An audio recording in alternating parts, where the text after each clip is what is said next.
Hello, welcome to my channel and thanks for tuning into this video.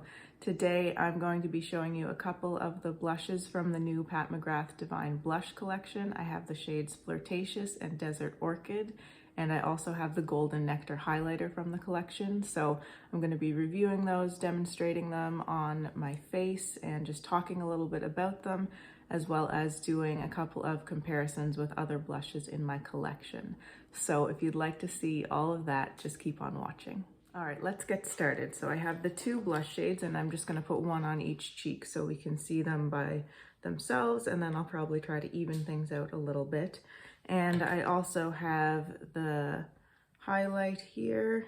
Came a little bit broken, but I contacted customer service. They're gonna send me a new one. The highlight is really not gonna work as a highlight on me anyway. It's much too deep, I think, and too warm, but I haven't actually applied that to my face yet, so we'll see. I have applied the blushes to my face. I did that yesterday, and I had a different kind of base on. I had a very cool toned, quite pink undertoned, very light base on yesterday. And this one looked fine. This one's Fleurtatious. This one, Desert Orchid, looked really not good. I think this color is just gonna be too orangey and too warm for me, but I wanted to give it its best chance possible, so I did my base a little bit differently today. I tried to just warm it up, or at least neutralize down my cool tones a little bit. So I put on this by Terry CC serum. This is in the Sunny Flash shade, so that's like quite a bronzy shade. And then I used my Chanel Sublimage foundation, which is technically in a golden undertone. So I'm hoping that those two factors combined might help this shade to work a little bit better, but on a base that's closer to my true skin tone, I found this really didn't look very good at all. But we'll see how it works out today. And I think the differences in the color of my skin are quite subtle. It's still, I would say, pretty much as light as it normally would be, but just a little bit more neutralized. So I'm going to take my soft cheek from Sonia G to apply each of these. And I'm going to start with Fleurtatious. And this one is described as a soft beige pink demi matte. So let's go right into that and put that on the cheek. And this, I would say, is the lightest shade of the collection. And I chose these two shades because they're just a little bit out of the ordinary. They're different from what I already have in my collection. And with these two shades, I'm also able to test the two different formulas. So there's the demi matte, which this one is, and then there's the pearl one, which the other shade that I got has. So I really love this shade. It's nice and quite soft, gives a little bit of a pink flush, and the finish is very nice too. It is demi matte, so there's no shimmer in it or anything, but it's not too matte either. It just looks really nice and soft and natural on the skin, and I think this shade is very beautiful. I'm going to compare this to another blush in my collection. I have one other one that I think might be somewhat similar to this. Actually, maybe two. We'll see. And it's nice and buildable, so I didn't get too much impact right off the bat, but it's building really beautifully here. I don't have any bronzer on today or anything. All right, so this is Fleurtatious.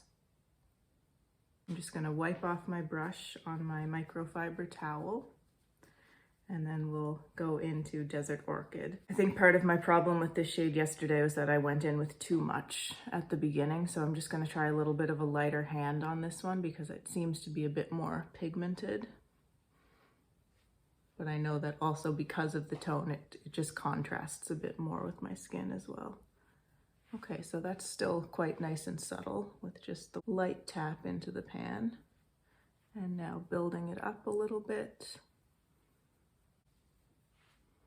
Actually, I'm not minding how this is looking on this base, and with building it a bit more gradually, this seems to be working a lot better than it was yesterday.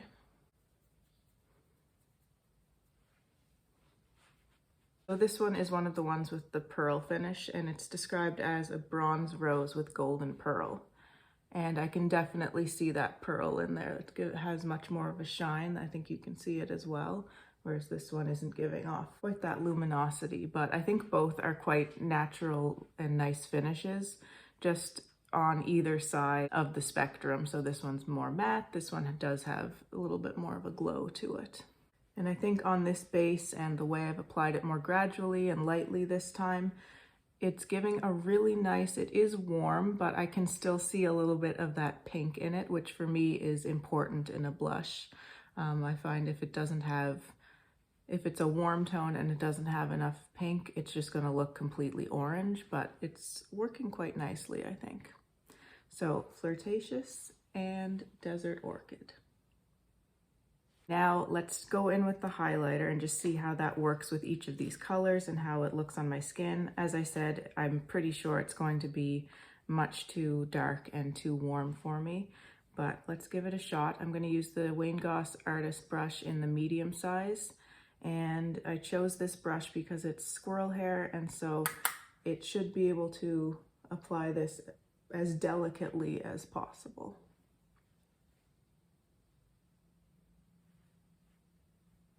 Definitely giving a nice shine. And this is just a traditional pressed powder. It's not a baked formula or anything like that. I like the shine on it. And actually, as sort of a topper to the blush on the high point of the cheek here, I think it can work for me. But as a traditional highlighter, like when I put it up here around my eyes and on my temple, it does look too dark and too warm. You can see it there. But it all kind of just depends on the look that you're going for. But I know that a lot of people wouldn't want to have a darker highlighter here. However, if you were doing a blush light type of look where you're already bringing the color of your blush or even your bronzer up into this area, then this can look really nice on top of it and can just add that lovely bit of shine. And you can really see the shine there. But it is a very gold color and I think quite warm. Kind of reminds me of the Becca highlighters, you know, it's quite similar to that.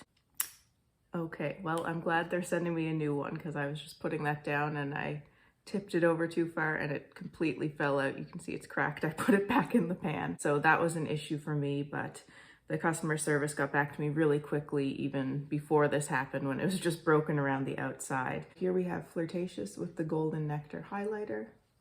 And here we have Desert Orchid with the Golden Nectar highlighter. Actually, I'm happier with the result here than I expected to be yesterday. I was considering trying to return the Desert Orchid shade and the highlighter just because I thought I wouldn't be able to get them to work on my skin tone, but I'm really happy with both of these looks. And I think, you know, it's just down to personal preference whether you want that color of a highlighter if you have really fair skin like I do. And I think that for certain looks, this warmer blush is actually going to be really nice, and I like how it turned out today. So now I want to do some comparisons. I think I'm going to leave my two cheeks different here just so it's very obvious which color is which. But before I get into the comparisons, I just wanted to mention I have all of these on my eyes today as well. So I have both of the blush shades sort of all over the lids and underneath the eyes, and then I took the highlighter and just tapped that sort of in the middle of the lid and a little bit into the inner corners too. I do have a deeper brown. I used the Victoria Beckham Signature eye brick just to deepen out the outer corners a little bit, but predominantly the color that you're seeing here is just from these blushes and a little bit of the highlighter. I don't have any comparisons for the highlighter, but I do for the blushes. So for this Fleurtatious blush, I have two that I wanted to compare it to. And I should mention the formula of these blushes. Both formulas feel just really nice and soft and almost creamy in the pan. So there's Fleurtatious, and I wanted to compare it to this Seychelles blush from Beckham.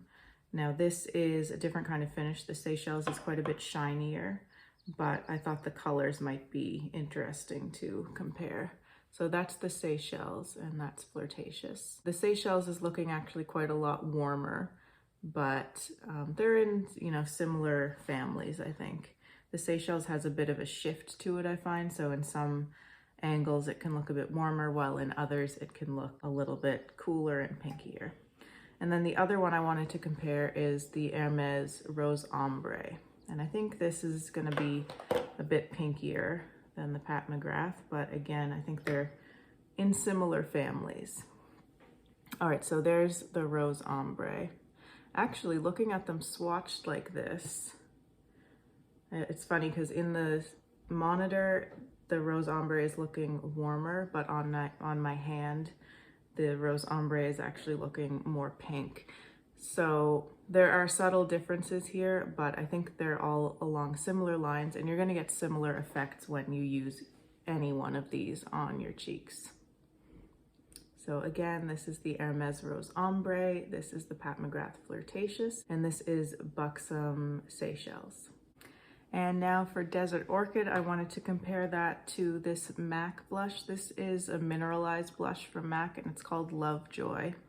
I have used this once on my channel a long time ago in the fall. I did a Velvet Dragon look with the Lisa Eldridge Velvet Dragon lipstick, and I used that shade there. And I thought that would be definitely, from what I have, the most similar to this Pat McGrath shade. All right, so here we have them. This one is Desert Orchid from Pat McGrath, and this one is Lovejoy from MAC.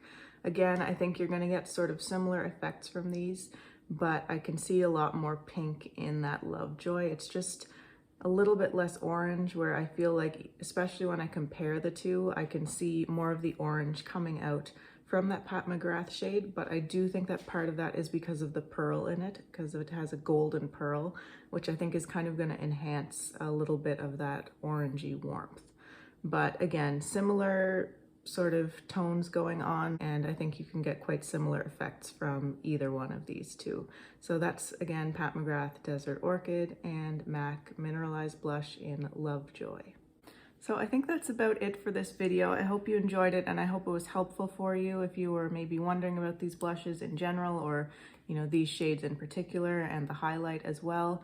The blushes I would recommend, I think I've shared my thoughts on each of the tones, and I just don't think that Desert Orchid is going to be the easiest tone for someone with a fair, cool skin tone, but I think I was able to make it work fairly well, and it's a good color, I think, to have in my collection. I'm happy to have it. The Fleurtatious one is a lot more natural, I think, and just easy for someone with my type of a skin tone to wear. So if you were trying to decide maybe between those two, I would go for Fleurtatious, but both are beautiful. And the highlight, I don't think I would necessarily recommend that for someone with my type of a skin tone. I don't find it especially unique among highlighters, and I do think that it is really too deep and warm to be a true highlighter on someone with a fair, cool skin tone. But again, I think that it can be made to work, and I'm sure that I will be able to incorporate it into some different types of looks that I do. And it's beautiful as a little bit of a blush topper, I think, for someone with fair skin like me. And it can just add a little bit of nice shine and warmth, if that's something that you're looking for. So that's it. Thank you so much for watching. Let me know if you have any comments or questions below. I'd love to see those. And if you'd like to see more from me and you haven't subscribed to my channel already, I would really love for you to do so. Thanks so much. Take care, and I'll see you in my next video. Bye.